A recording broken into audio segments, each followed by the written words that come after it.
You know, summer's just around the corner, which means warmer temperatures, trips to the pool and golf course, Father's Day on June 21st, and grilling out in the backyard. Dad doesn't want another tie or watch. He wants the tender, juicy taste of his favorite steak grilled to perfection. So this Father's Day, give your grill master something the whole family will enjoy. The finest proteins from Omaha Steaks. Every steak and entree is flash frozen and vacuum sealed at the moment of carving. So no matter when your dad enjoys his meal, it will taste as fresh as the day it was carved. When you order from Omaha Steaks, your satisfaction is always guaranteed. So you can order with complete confidence. A gift from Omaha Steaks is something the whole family can indulge in to celebrate the holiday. This Father's Day, give the dads in your life something to savor. World-famous Omaha Steaks. Visit omahasteaks.com and get an extra $35 off with promo code YUM at checkout. That's omahasteaks.com and an extra $35 off with promo code YUM at checkout. Terms apply. See site for details. Yay Media Group. 13 has been my lucky number for a while. Like, it's always a sign of good things to come for me. This is 13, a Taylor Swift fan podcast, breaking down every song, every Easter egg, every era, and every theory. Hosted by the biggest Swifties, Nick Adams, Anna Szabo, Amy Nichols, and Lacey G. Welcome to 13, a Taylor Swift fan podcast. My name's Nick Adams. I'm Anna. Amy. And I'm Lacey G. And today we are breaking down track number 20 of 31.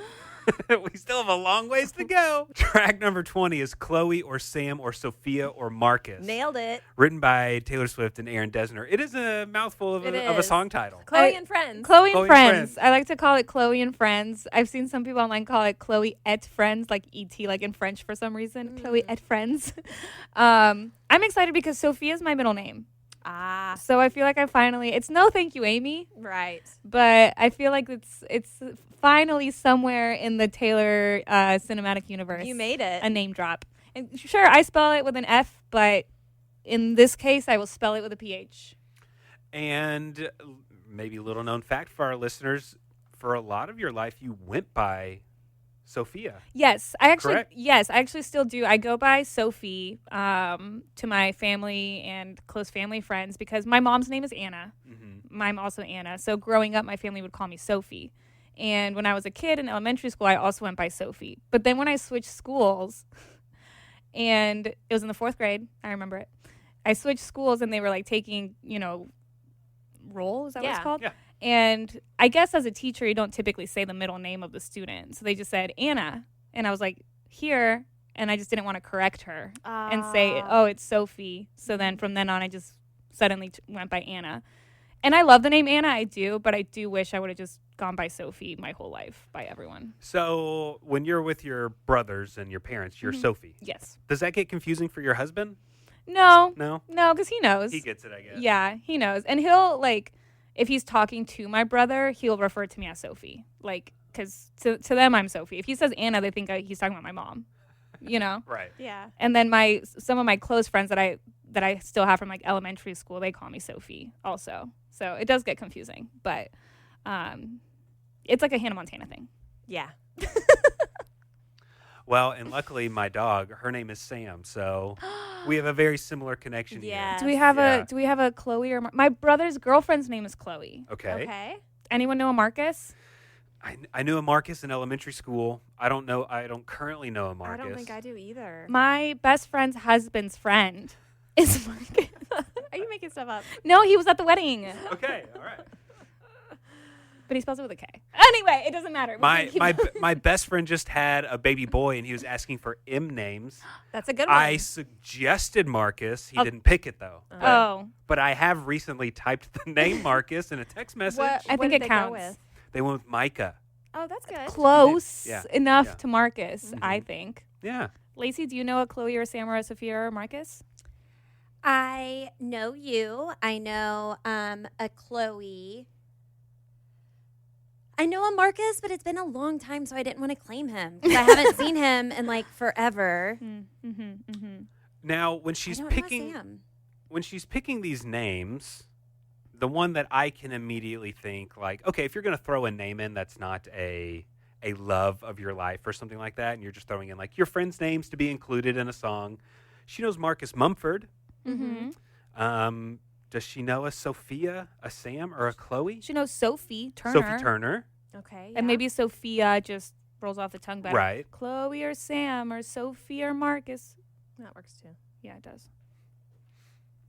Hmm. I can't think of a Chloe or a Sam, though, but I'm sure she knows a lot of people. Yeah, I'm sure she probably does. But I would be interested to know, like, why those Right. names. Marcus rhymes with darkness, which is what came right Yeah. before the lyrics, so that makes sense. I have always thought that if I'm ever writing a book or a movie, I'm definitely using my friends' names as character names, you know? Like But you then could use your best friend's name as the bad guy, the villain, or something. That's They fun. get their feelings hurt. No, if it's all in good fun. Yeah. If you tell them, like, oh, but it was just your name. I'm gonna kill you later. But you get killed off, sorry, in chapter 2. In Mean Girls, Tina Fey had an enemy, and they ended up using that person's name. Oh, was it Glen Coco? Yes, thank you. Glen Coco. Glen Coco was someone do who they remember got this. bullied by or something like that. And so they screw you, Glen Coco. Fall for you, Glen Coco. Not for you, not for Gretchen Wieners. Yeah, yeah.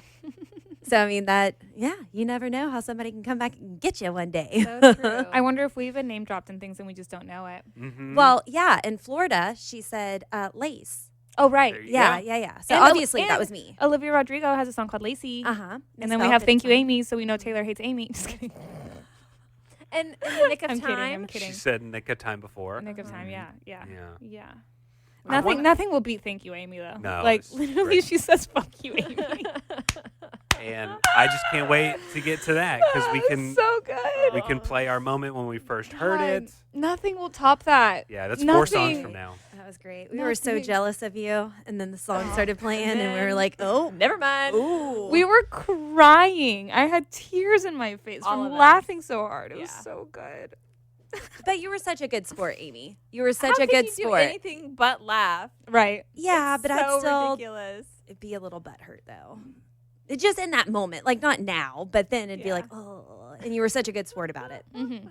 So the song Chloe Yes. and Friends. Chloe and Franz. Shall we start on these lyrics? Yes. Well, this is an Aaron Dessner production, correct? Sure is. I Yes. feel like it's good to highlight that. Mm-hmm. Amy, do you have a favorite Aaron Taylor song that you can top of mind? All of them. Okay. Yeah. It's a Good good one. answer. I They're like that one. ranked evenly. Shoulda, woulda, coulda. So good. So good.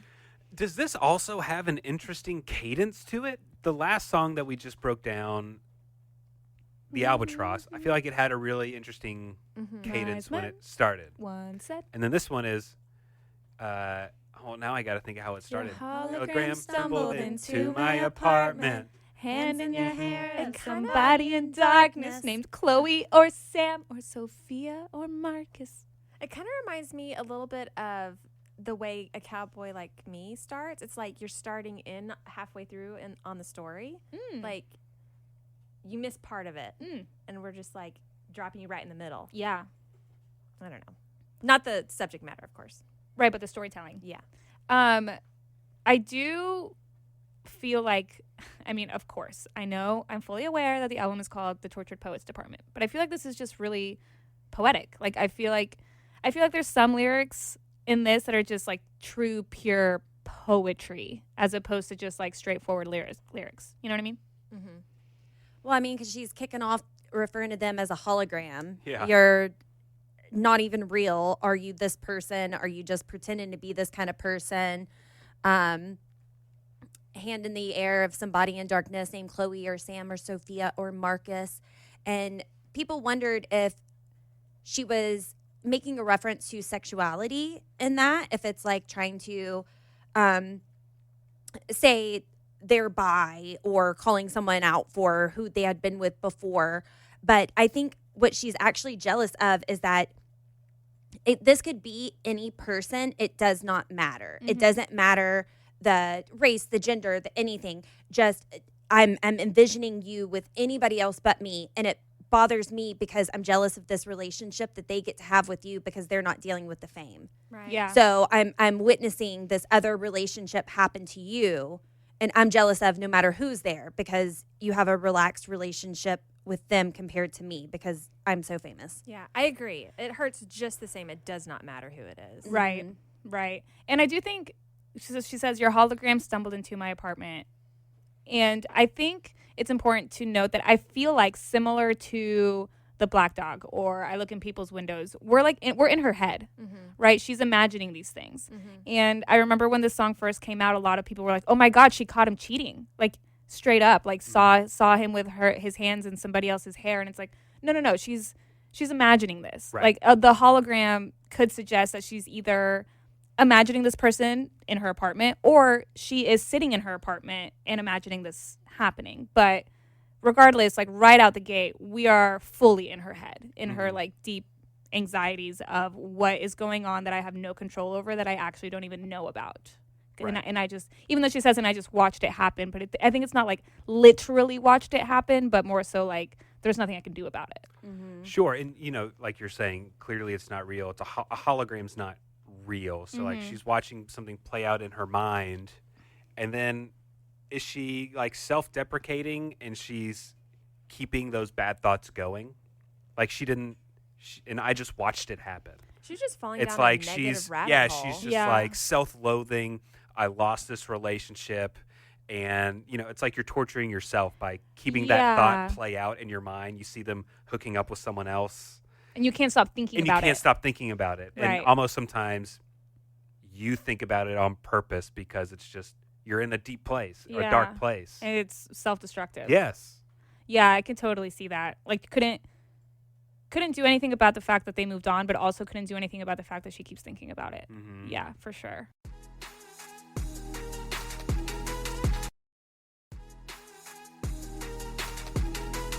As the decades would play us for fools, and you saw my bones out with someone new. Gosh. So like I'm not even a person anymore. It's just my bones. My bones, the skeleton of me, the shell of me. Is that what somebody knew? Because you dried me out, essentially, right?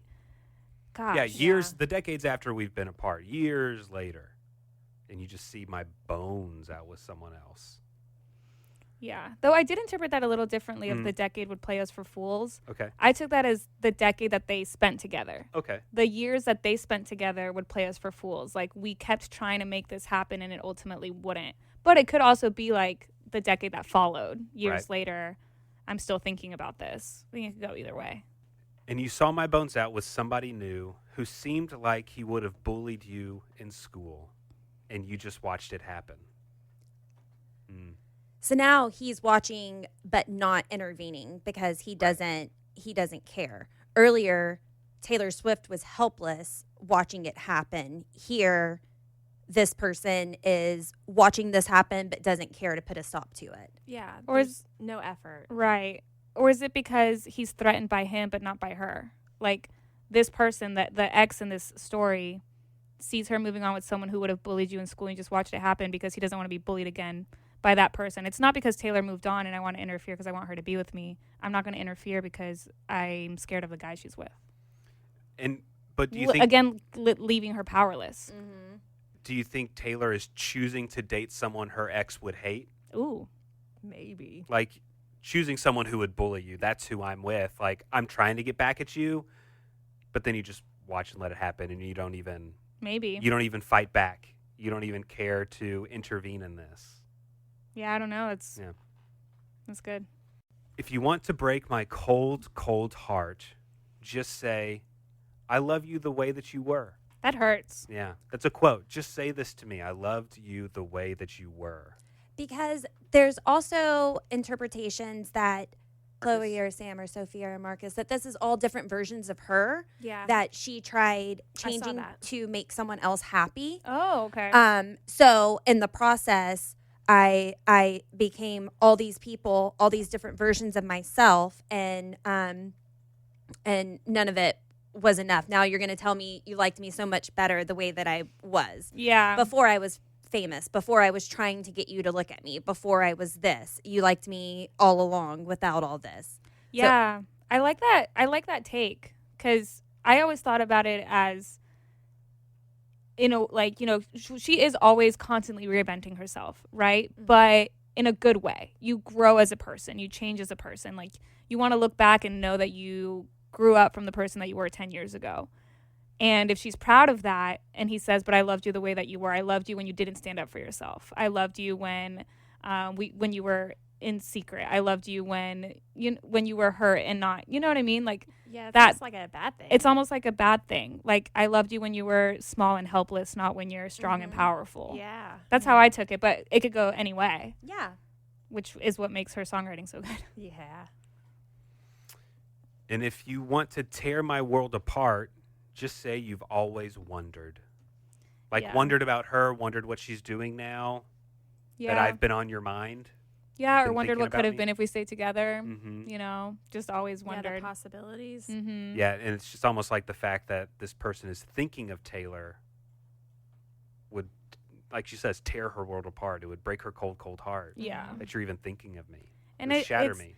It also is kind of just already self-deprecating, like you were saying earlier, that she's claiming that she has a cold heart. Mm-hmm. You know, if you want to break my cold heart. Even though it's crazy because I feel like Taylor Swift is the opposite of somebody that would have a cold heart. I know. You know, she wears her heart on her sleeve, and she's so loving and warm, and she keeps her people close. And so for her to say herself that she has a cold heart, like, if you want to break my cold heart, or I guess maybe she feels like it's cold now because she gave all that she did, that she gave all that she could, maybe. I don't know. Yeah. But it hurts. Well, what also hurts is what she says next. You said some things that I can't unabsorb. Like, you said things you can't apologize for. I heard them. I'll never You forget said them. it. You did things. I'll never forget it. It's like, I've always heard this saying, you know, about how to, when you're arguing with someone you love, there's a way to fight properly. Like, Right. you can't take some things back that you say. Right. Mm-hmm. You can't just apologize later and, oh, I'm sorry, I was angry, I didn't mean what I said. No, you said it and you meant it. Yeah. I can't forget that. I can't unabsorb what you said or you did. Like, Yeah. do you have zero self-control? Right. You can't just keep that in your mouth? Yeah, you say things that truly can just crush somebody. You can't take It's- that back. It's such a poetic way to say that. Mhm. For her to say, you said some things I can't unabsorb. The word unabsorb, instead of saying you said some things I can't forget, girl, Find me another song that uses the lyric unabsorbed. I need a Taylor Swift thesaurus. You turned me into an idea of sorts. Oh, that also hurts. Because I feel like that just kind of also echoes the sentiments in You're Losing Me. Like, or, you know, or in All Too Well, like the idea of me, who was she? Mm-hmm. You know, like you turned me into an idea of sorts. Like you didn't like me for me. You liked Yeah. the idea of me. Mhm. Yeah. And you turned me into something that I'm not. And once I realized that and became my own person, you said that you loved me before.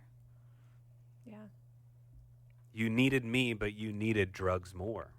And I couldn't watch it happen. Yeah, eventually she just chose to walk away. I changed into goddesses, villains, and fools. So Ooh. again, Lacey, like you're saying, she's reinventing herself. She's changing. All her eras. Mm-hmm. Mhm. Changes her plans, lovers, Right. outfits, and rules, all to outrun my desertion of you. I also love that because I feel like it could also maybe be a reference to her songwriting in the Tortured Poets department. Like, I feel like in the Tortured Poets department, we see so many different angles of the way that she's like feeling from, you know, how we were saying like the 5 stages of grief, from angry to sad to all of these things. And within the album in itself, she changed her character to be the goddess character, feeling like she's unbreakable. You know, she's this higher power. I can do it with a broken heart, right? But then she also changed herself into the villain character, villainizing her own choices in Guilty as Sin, Fresh Out the Slammer, like things like that. Yeah. But she also changed into the fool of it all. Like, oh, but I can't believe that I let this all happen. Kind of like the prophecy. Like, am I ever going to find somebody? Like, I did all of that. I wrote all of this. I wrote this entire body of work all to outrun my real feelings of you. Right? Dang. Yeah. That She's makes crazy. sense. She's so good. Yeah, and she kept changing herself, all to outrun my desertion of you. And you just watched it. That's the next line. And you just watched it. Yeah, and It's I also like you didn't care. I also do feel like I changed into goddesses. This is my favorite part of the whole song. I changed into goddesses, villains, and fools, like kind of like what I just said, that referring to her songwriting and her like lyricism and her emotions. But then to follow that up with changed plans and lovers and outfits and rules, she also changed her exteriors, right? Like not just like her interior feelings and her lyrics and her songwriting, but also who she's with, what she's doing, where she's going, completely changing every aspect of my surroundings, all to to run away. Yeah, to run away from my real feelings about how I'm doing. And you just watched it happen. You just watched it happen. You just watched it. And let's not forget Mirror Ball, where she said, "I can change everything about me to fit in."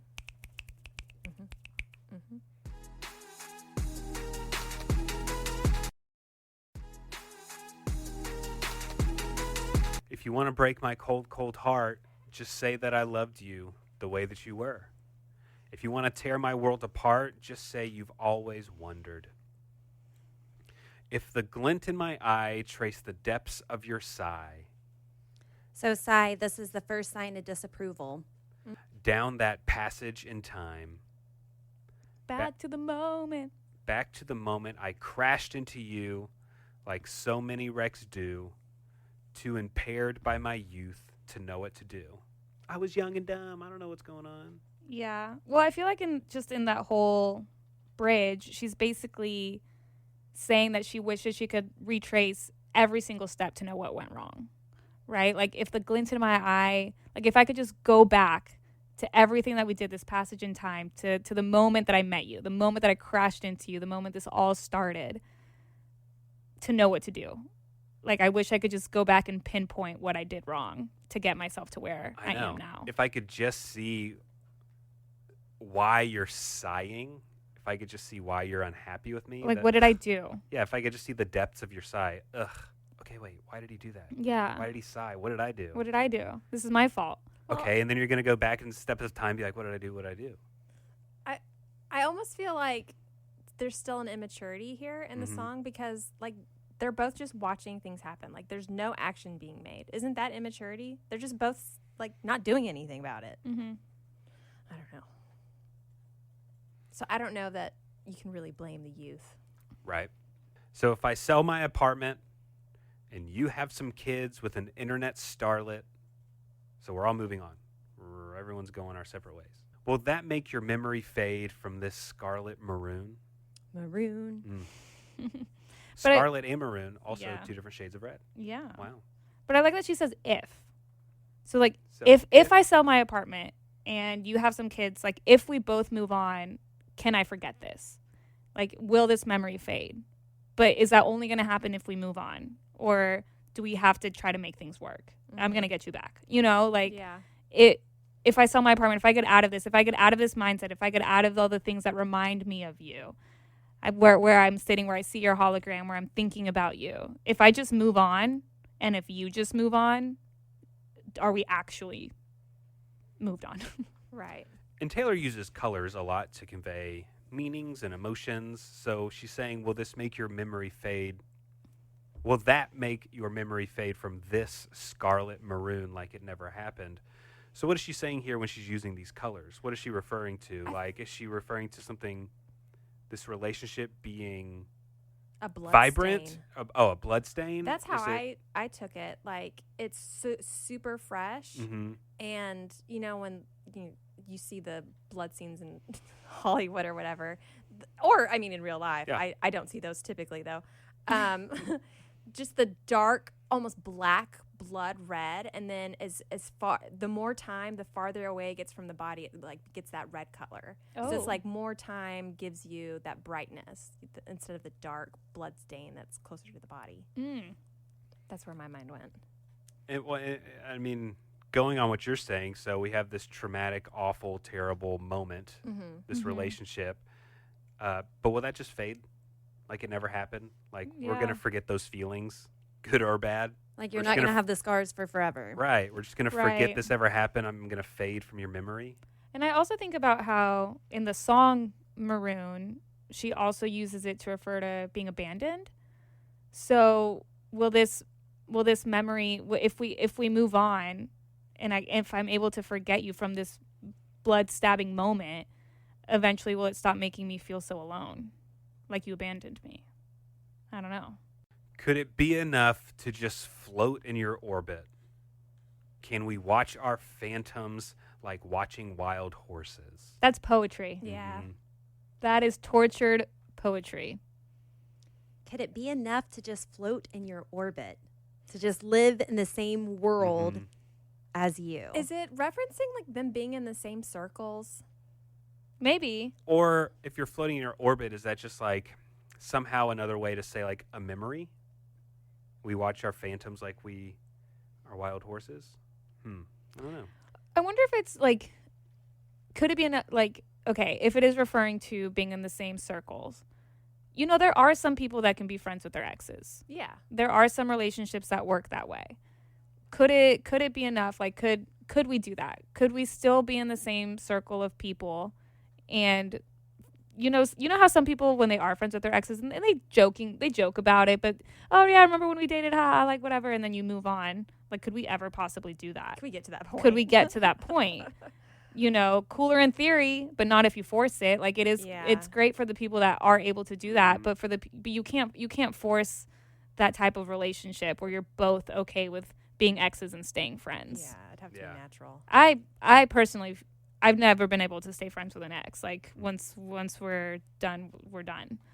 But I know other people are different. And again, every relationship is different. Every person is different. But And to say float in your orbit makes me think of like magnetism.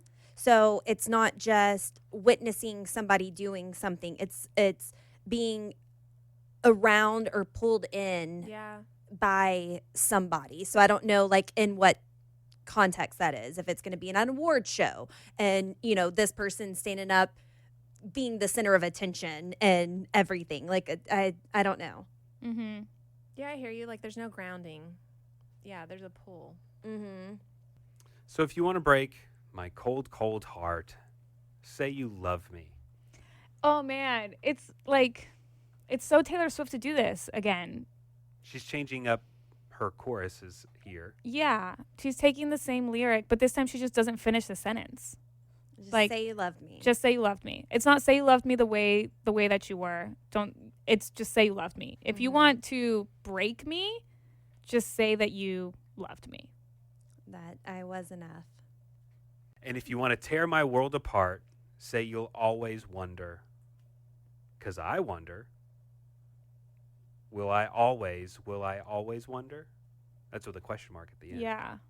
Will I? Yeah, will I rid the ghost? This hurts so much. This is a very sad song. Very tortured. Very poetic. Very poetic. Very Someone deep. on Reddit said they feel like the name of this song is intentional. CSSM. Can someone save me? Whoa.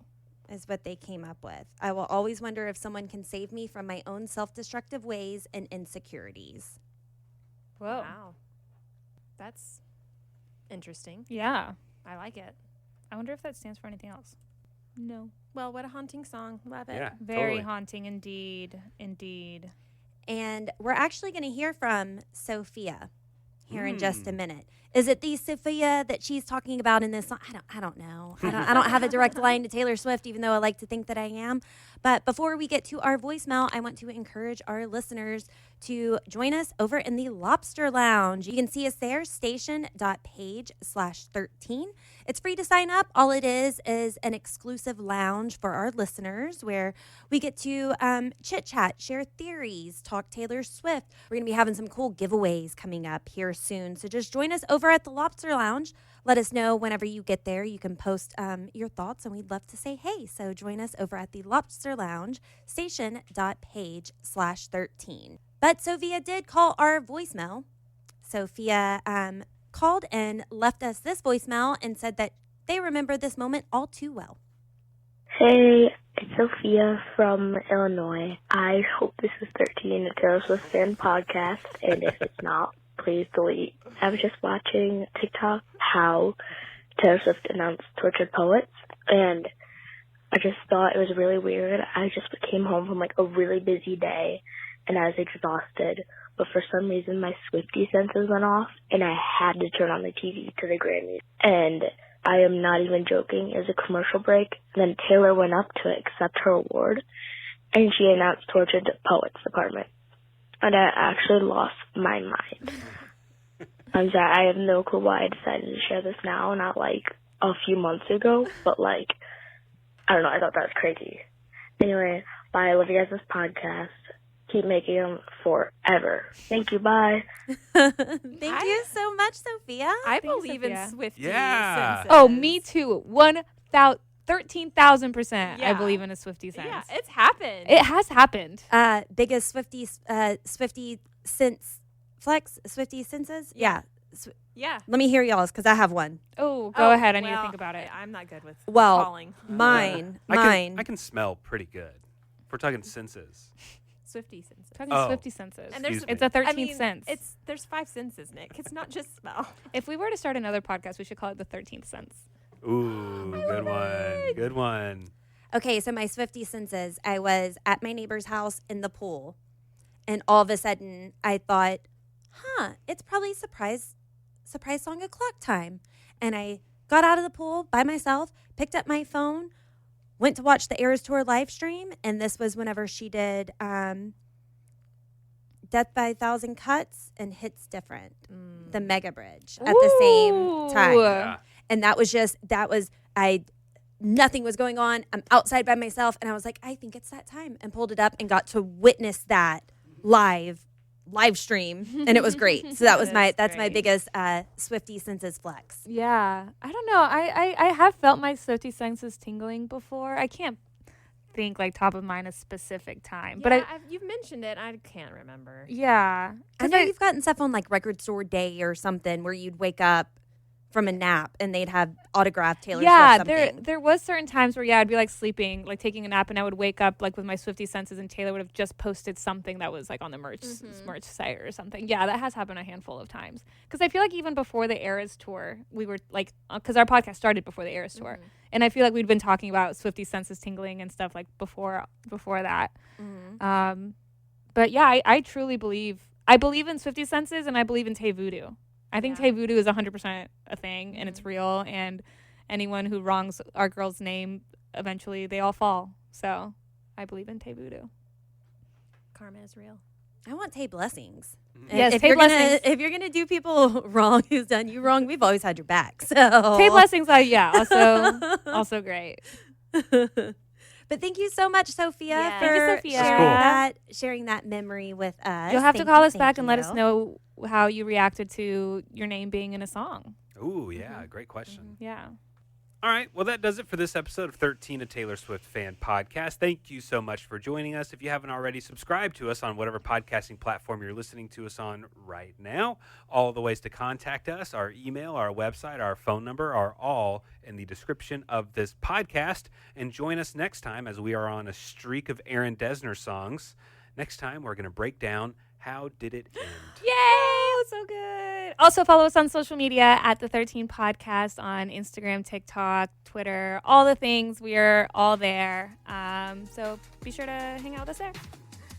Thanks for listening. The 13, a Taylor Swift fan podcast. Subscribe for free and leave a positive review on Apple Podcasts, Spotify, or Google Podcasts.